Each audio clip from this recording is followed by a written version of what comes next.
好鬼重啊！早知唔帶咁多嘢啦，真係好攰啊！小肥咧？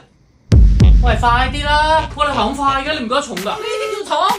我清明嗰陣啊，托乳豬、托雞、托元寶蠟燭咧，爬嗰啲垂直於地面嘅落住雨嘅跣到咩咁嘅，未經開發嘅熱帶雨林嗰時候，嗰啲先叫重啊！呢啲濕濕碎啦。哦，咁一人就應該係邊有咁難計啊？打車買水45佢出嘅，食飯270你出嘅，即係佢轉60俾你，我轉105俾你，咁咪啱數咯。你啲錢真係夠晒綁手喎！阿媽從細教落數還數，路還路，錢緊啲咧就一定要分清楚啊！咁樣少好多拗撬噶嘛。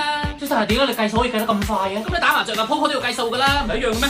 哦，咪呢度㗎，係咪咁行嘅啫？係呢度啦，有個麥樂雞咁嘅石頭，左邊有個榕樹頭，後面有個騎樓，同網上公裏啲圖係一模一樣啊！直情就係呢度啊！咁你認到啊？喂，你清明都係咁認路噶啦，影低啲石頭，影低啲樹，第二年就照住咁嚟行。你連石頭生咩樣，樹枝點插，甚至乎你一樖草你都要認得啊！認呢啲啊，碎料啦係嘛？